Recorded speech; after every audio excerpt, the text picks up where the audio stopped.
Hello students, this video will cover two examples of NCERT and both are very important और उन दोनों की figure मैंने draw कर दी है और इनको कॉन्सेप्चुअली समझ के चलें क्योंकि अदर देन दैट अगर आपको दूसरे जो आपको मैं बता रहा हूँ कोरेलरीज आ जाएं तो वो भी इसी तरीके से प्रूव होंगे। देखिए एग्जांपल नंबर 1 में गिवन है in a triangle ABC D is drawn parallel to this और प्रूव करना है AD upon AB this upon whole is equal to this upon whole.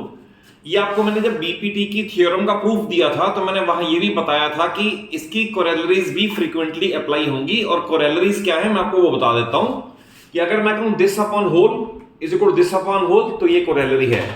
इसका inverse this upon whole is equal to this upon whole ये भी corollary है और whole upon this is equal to whole upon this तो ये भी corollary है। Likewise whole upon this part is equal to whole upon this part ये सारी कोरेलरीज हैं। तो इस एग्जांपल में आपको एक कोरेलरी का प्रूफ देना है ये वाला।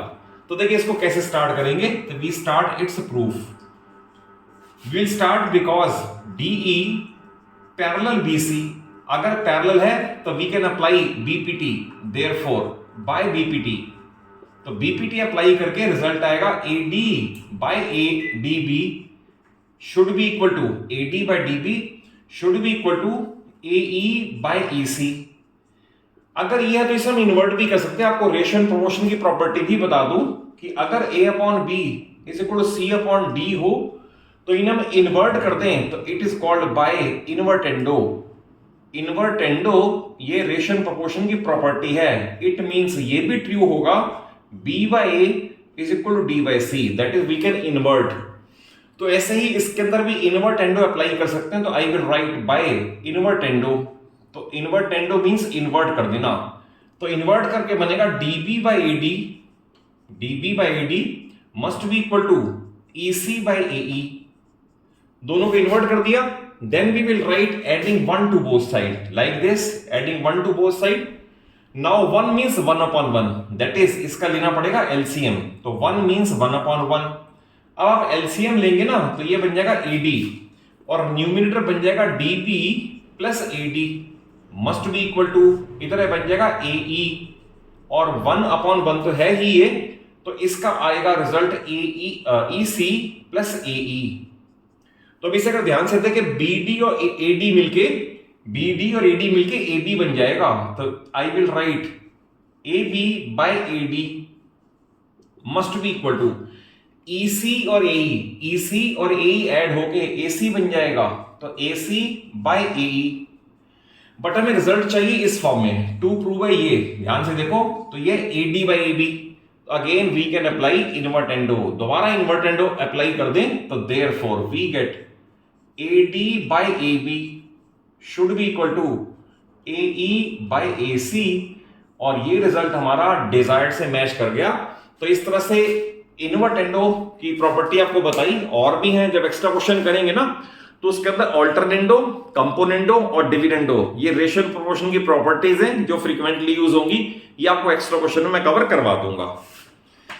एग्जांपल नंबर 2 में देखें यूजुअली ये फिगर गिवन हो और आपको ये पूछा हुआ prove that this upon this को दिस अपॉन दिस तो आपको क्वेश्चन सिंपल लगेगा but many a times this question is asked in the alternative statement. मैं आपको वो बताता हूं उसे जरूर नोट कर लेना उसका हर वर्ड इससे मैच करेगा। क्वेश्चन इस फॉर्म में पूछा जाएगा prove that in a trapezium a line drawn parallel to parallel sides divides non parallel sides proportionally।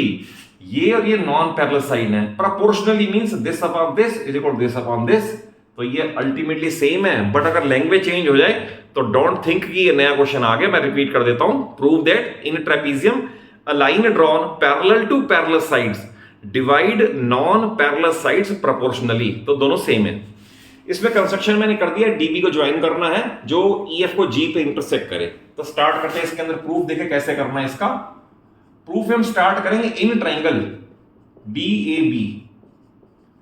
तो देखिए डीएबी में we will write EG parallel AB तो ईजी पैरेलल एबी क्यों है बिकॉज ईएफ पैरेलल AB हमें दे रखा था if lines are parallel then their parts are parallel और अगर ये पैरेलल है तो we can apply BPT therefore by BPT we can write DE by EA must be equal to dg by gb, ये नंबर 1 आ गया। देन अगर ये इसके पैरेलल है तो ये इसके भी पैरेलल है। We will write in triangle DCB, इसके अंदर GF पैरेलल DC, रीजन वही है, if lines are parallel then their parts are parallel. तो अगर ये पैरेलल इसके है तो देखिए अप्लाई हम इस तरह से भी कर सकते हैं, this upon this is equal to this upon this, इसका उल्टा भी अप्लाई कर सकते हैं, बट याद रखना इसके अंदर यहां गलती होने के चांसेस है, फिर आप कंफ्यूज हो जाओगे। जो पेयर हमें नहीं चाहिए, हमें ये पेयर नहीं चाहिए, तो हम इस पेयर को पहले लिखेंगे। तो we will write dg by gb। तो अब देखो ध्यान से, dg बाई gb लिखा, और अब इसको क्या लिखना चाहिए? अगर मैंने लिखा है कि दिस अपॉन दिस, तो सामने ये अपॉन ये आएगा, उल्टा ना हो जाए यहां पर, तो CF बाय FB आएगा, और ये भी बाय BPT है, बाय BPT। तो इक्वेशन नंबर 1 और 2 से ध्यान से देखो, dg by db, dg by gb, dg by gb, ये पेयर दोनों से एलिमिनेट हो जाएगा, और अल्टीमेटली हमें चाहिए de बाय ea, ये रहा de by ea is equal to CF by FB, and result is attained by equation number 1 and 2. We can write DE by EA must be equal to CF by FB, hence proved, that is it divides non-parallel sides proportionally। तो ये इसका complete and perfect proof है। और अगर conceptually समझ आया हो, video अच्छी लगे तो जरूर एक अच्छा सा लाइक दो, अपने सभी फ्रेंड्स को शेयर कर लो, और चैनल सलूजा क्लासेस को जरूर सब्सक्राइब कर लो। आपको first of all NCERT and then a lot of extra questions with the easy and smooth way आपको फिजिक्स, केमिस्ट्री और मैथ्स के मेरे चैनल पे सारे अवेलेबल हो जाएंगे। Thank you for watching the video.